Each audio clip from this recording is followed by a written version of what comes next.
All right, this is our next episode of True Wrestling Fan Discussions, going over the last part of CM Punk's career. This is CM Punk's walkout slash getting fired, whatever however you want to put it. I'm your Exactly. host. Yeah, I'm your host, Mike. I'm Frank, and let's do this with little pain as possible because this was my I didn't like this in 2014. He was one of my favorites. They did him wrong, the whole thing. By the time we're done with this episode, everybody, you guys make your decision on who did what and what did he walk out or was he terminated? Because I think we've got enough info here to pretty much cover everybody's point of view on this. So I'll let you take the floor on. We'll get started on this one. Yeah, so after the Royal Rumble fiasco, um, CM Punk has a meeting with Vince McMahon and Triple H. Now, apparently, Triple H was going to walk out of the room because Triple H didn't like him. CM Punk said that he never liked him. They didn't like each other, and that whenever he saw Triple H, he always gave him like kind of like a dirty look or something. Just he never got good energy from him. So he goes into the meeting. Triple H is walking out, and Punk says, "No, I want you. I want you in this meeting. I want you to hear this." So he stays. So Vince starts talking to him, telling him, he wants him to stay, and this, that, and the third, the usual. And he tells him, "Look, I'm not happy here. I've been beat up. Physically, I'm beat up mentally, And then he gets into the whole thing about WrestleMania, how he should have been in the main event. He deserved to be in the main event. And then even in past years. And then Vince tells him, like, "What are you talking about? You are in the main event. You're wrestling Triple H." Because he was Actually, supposed that upcoming one, yes, yeah, he was to face supposed him, to. but he And was then also supposed to lose too. right. Well, he supposedly he was going to go over on him. So I don't know That what didn't the sound I good. don't know what the truth is, but Yeah, yeah, because you know how it goes back and forth. They say one thing and then they do another. But he says, "Listen, everybody knows that the main event is the last match on the card, so don't give me that I'm in the main event. yep, Because I'm not in the main event, you know." exactly. And then he something comes up with steroids somehow. I think it might have been in regards to Batista, even though Punk and Batista are friendly. They're good. They're good friends. They don't have any problems. But then Triple H chimes in and says, "Oh, Batista took the same steroid test that you took." And then Punk told him, "Did you?" And then he just stays silent.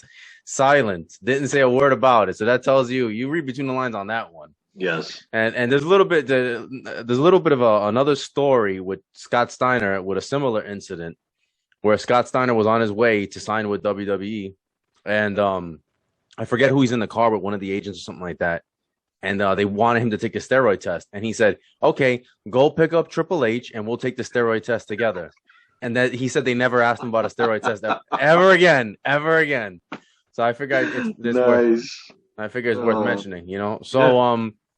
So yeah, so they're going back and forth, and then Vince is like, "Oh, I can't believe this. This is the concussion talking. This isn't you, And then he tells Triple H, he says, "With all due respect, I don't need to wrestle you at WrestleMania. You need to wrestle me." You know, which I mean, it's a pretty ballsy thing to say, but that's how he No, but he's felt. right. At He's that right time, I though. mean, at that time, yeah, I mean, that time, Triple H was retired and He was part coming in and time, out, and just doing WrestleMania. He yeah, needed to wrestle Punk to stay relevant, where Punk didn't need him to keep his status. right, exactly. That was the point that he was trying to make. And then he says that he told Triple H to his face, "I resent you."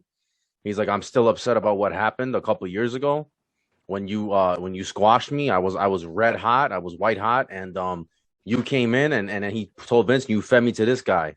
He said this guy came out of basically Triple H came out of retirement to beat him, Yeah, right?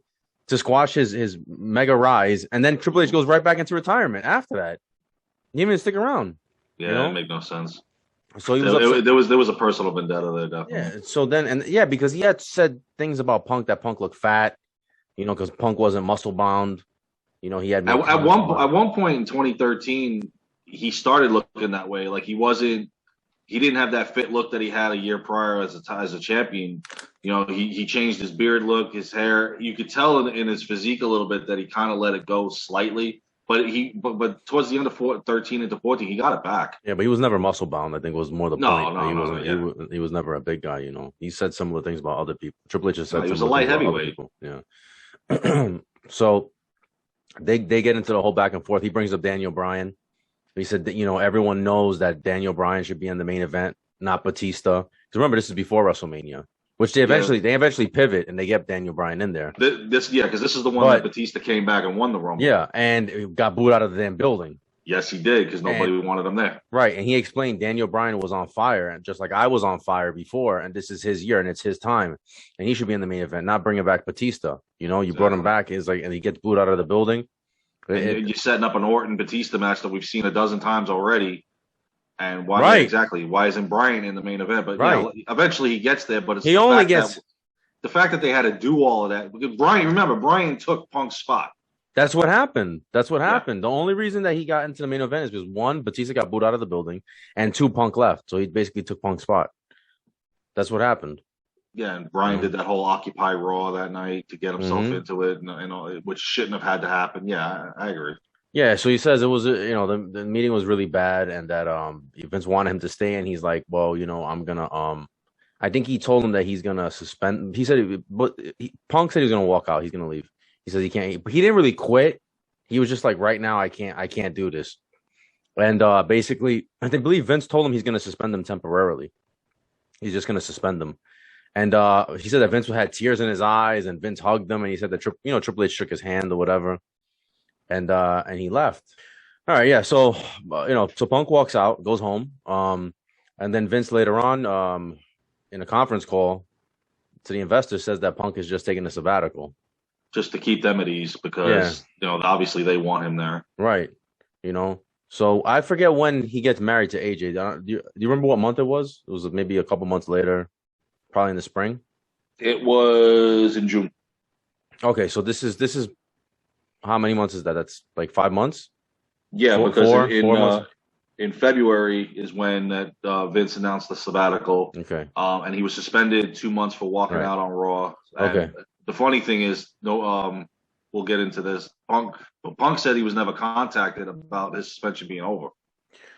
Right. The suspension is never over. So what happens is that right before he gets married, right before his wedding, I don't know if it was the day before, it was fairly close to his wedding, he gets a text message from Triple H. It was 2 days prior. And Triple H says, I guess he asked him if he could speak, if they could talk. And then he texted him back and he said, look, I'm getting ready to get married. I'll call you after my honeymoon so we can talk about everything. He said, right now, I don't want to do this because I'm about to get married. He said that Triple H never texted him back. He didn't hear anything back from him. And then on the day of his wedding to AJ, who's a WWE employee, mind you, she's still part of WWE on the active roster. He gets a FedEx, a la Eric Bischoff, saying that he's terminated. Yeah, on his wedding day. Now later on, WWE says that they didn't know it was his wedding day, which is BS because he's marrying AJ. Like, obviously, Punk called it very calculated, very deliberate. Of course, that they did it that day, of all days. And AJ obviously had to take off time to get married. So come on, like they knew it was coming because I remember when they wrote her off the storyline. Mm-hmm. It was ridiculous, man. Yeah, so that happened. So Punk said that was just too far. He just said they pushed the wrong guy. Yeah, and then he ends up suing WWE because they still owed him money for whatever dates he had worked, I guess, merchandising, stuff like that. He ends up suing them. He gets a really good lawyer. And he ends up settling with them for everything that he was owed. But they wanted him to sign an agreement that he would not bash the company and he wouldn't talk about what happened on the way out. God. So CM Punk says no, basically tells him to go to hell. Yeah. I'm not signing that. And then they still ended up giving him the money anyway. Yeah. Even after that. Yeah, I mean, this whole thing was just childish. Yeah, seriously. Along with his termination papers in the FedEx, there was also a letter stating that Punk forfeited all of his royalty rights and that he was in breach of contract from as of January 27th. Sounds like Warrior. Sounds like Warrior all over again. As of July 15th, he was no longer on the active roster. Punk thanked his fans without mentioning the WWE. He also said that he was never going to return to wrestling, which now it makes it's funny when last month when he arrived in AEW that when he said that I left wrestling in 2005 and I returned in 2021. And I mean, can you blame the guy? I mean, he got screwed. They found a, pardon my expression, a chicken shit way around it to so they kind of look like the bigger guys. This is typical Vince and WWE spin. They always do this. They bury people on the way out. They did it to Brett. They did it to Warrior. You know, They did it bad to so, both of them, unfortunately. yeah, And now, Punk, what was Punk? Punk wasn't going to be any different. no. And it's a shame because the guy gave you everything, and this is what you do to him. He also spoke on the Cole Cabana podcast.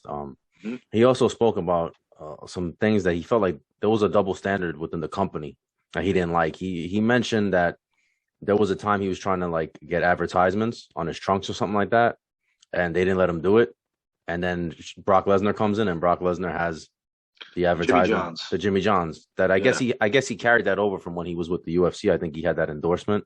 Yeah. But either way, he mentioned that. He mentioned how he was supposed to walk out Chael Sonnen when Chael Sonnen was fighting in the UFC. He was supposed to walk him out to the ring, and he says it's good publicity for the business. It'll get people talking. I'm walking Chael out. It's a good look for the company. And they said, no, you can't walk him out. The UFC, that's, barbaric or whatever. We can't have you walk out. And he said like a week or two later, Triple H walked out. And I remember this fight. He walked out with Floyd Mayweather. Floyd Mayweather was fighting somebody, and Triple H walked him out to the ring. So he's like, like what's going on? There's a clear double standard when it comes to him, and probably when it comes to other people too. He also mentioned how he was supposed to be in, I don't know if it was a sequel to 12 Rounds. It's one of those really bad John Cena movies that they made a sequel to. But anyway, the Marine. No, the Marine is. I think it might have been 12 rounds. I think it might have been 12 rounds. He was supposed to be in the sequel, something like that. And instead they gave it to Ambrose. I believe that was the one. I don't know if it was Ambrose or Orton. I forget. But he says that Triple H called him and told him, yeah, you're going to be in this movie, and he's like, oh, great, and then he tells Triple H, wait a minute. He's like, I think the shooting schedule was the same time as the European tour, so I'm not going to be able to do the European tour. And Triple H says, no, it's not. No, it's not. And he tells him, he's like, no, I'm positive. It's the European tour. It's the European tour. Triple H says, no, it's not. It's not. Don't worry about it. Hangs up with him. And then maybe, I don't know how long later, he finds out on the WWE website that somebody else was cast in the movie. And it wasn't him. He said Triple H never even called him back to tell him, like, hey. And then when he confronted him, he was just like, oh, well, you can't do it because of the schedule. We need you there to wrestle. Oh, my God. So he felt like, certain people didn't like him within the company. That's because they mix personal with business, and they're known to do that. You know what's funny is, and this is where Triple H is kind of a hypocrite. Vince McMahon had this ongoing rift with Bruno Sammartino for 30 years after Bruno left the second time, because how Bruno wanted a lighter schedule. Wrestling in his 50s, he came back, and Vince was still pushing him hard. So they left on a sour note, and it was years before Bruno was even put in the Hall of Fame. It was Triple H that was able to bury the hatchet between the two of them to get Bruno into the Hall. And Triple H had told Vince McMahon, you cannot mix personal with business. It will not work. Well, the man is a hypocrite because he just practiced exactly what he just told the man not to do. If you have a personal vendetta with the guy, keep it outside the business. I heard you're hurting your business by doing this with this man and getting rid of him. I heard that Stephanie hates CM Punk too. Again, that they're not supposed to mention his name. Their personal feelings should be set aside completely. This is business. Yeah, they're just acting like children and showing their real age when they're doing. They're petty. Exactly. Now, Punk also mentioned that the thing about the Make-A-Wish Foundation. He said he did a lot of work for Make-A-Wish, and that he didn't really want publicity for it necessarily, but at the same time, they only promoted Cena. Like you would think he said him and other people did Make-A-Wish, and they didn't even mention it. It was just Cena. He also mentioned that, when they switched over to the WWE network, and that was going to affect their salaries in terms of pay-per-views, because there's no more pay-per-view, and they used to get pay-per-view bonuses. He said that he questioned Vince about that, and Vince laughed at him. Was like, "Ha, we'll figure it out." Like just completely blew him off. Yeah, pretty much. So, and then what was it? A few years later, when WWE did that show, and it didn't really last long. And I never watched it. WWE Backstage that they had on FS1. Fox had actually hired CM Punk back. Right. It was a Fox contract. It wasn't a WWE contract. Yeah, because everybody was like, "Holy crap, is he back?" And he would kind of make assumptions from time to time, and so. We thought that this was that they were rekindling the relationship, and that it was possible that he would be back, because when he was negotiating earlier this year, Fox was heavy into Vince's ear on get the negotiation done with him, or let us know if you can't get it done, we will. Yeah, Fox said that they were willing to make up the difference in salary. Like, Mm-hmm. okay, if he wants this money and you only want to pay him X amount, we'll make up the difference of what you pay versus what he wants, and we'll because they wanted him desperately. They wanted him really, really, really badly because he was good for the show when they Yeah, had him. They were pleased with working with him. and the rumor is that Mm-hmm. Triple H is the one that went Yeah, and that squashed the whole CM Punk thing. came out and said, as soon as I got into the interview with the two of them, he's like, it was 2014 all over again, and we were Yeah. playing games. Yeah, he was like they were playing games. He's like, do I really want to go through this again? He was like he was thinking, oh, the W you know versus the W you don't, but at the same time, he's like, I don't want to go through this all over No, again. and at his age, he doesn't have he's lost 7 years of his career. He's 40. What is he? 41 now, 42. He doesn't have that much time left in the ring. I mean, you might as well go to where you can get in the ring. And is it definite or set in granite that these guys will never talk and he'll never show up in the ring again? No, anything could happen over the next few years. And for CM Punk, for all we know, may return. He may not return. But it was better for him to go to AEW and at least finish his career rather than just stay stalled out and play these games that Triple H has been playing for almost a decade with him. It's ridiculous. Yeah, I mean, who's to say they wouldn't have started up where they left off? As soon as CM Punk comes back, all of a sudden now Triple H is not retired anymore. Here we go with that match again. Yeah, he's under contract and they put the screws to him and he can't do anything about it. Yeah, he didn't want to take that chance. He had a great career though, man. He had a great WWE career, I should say. Awesome He's still in AEW right now, but he had a great WWE career, and it's unfortunate, man, that he lost all those years of his career. But there's some parallels between him and Warrior, man. Even though they're completely different, but there's still parallels in terms of them putting their foot down about certain things and politics getting in the way, and see what happens to the guys that stand their ground. Yeah. But I respect them more than the ones that just take it. Yeah. I mean, these are guys that had heavy beliefs, stood their ground, and knew what they wanted and knew what they could offer in the ring. My hat off to them, and I respect them more. Yeah, no, absolutely. All right, so that's CM Punk's career. What do we got coming up next? Big Daddy Cool Diesel. We're going to cover his WWE run from 1993 to 1996. His not so much his exit, because we've already covered in the NWO, but I mean just pretty much his career in WWE. Not his coming back and squashing CM Punk. We'll leave that alone. Yeah, we'll leave that alone. But 93 to 96, we're going to cover next. All right. So you make sure to like, comment, share, subscribe. See you guys soon. Take care.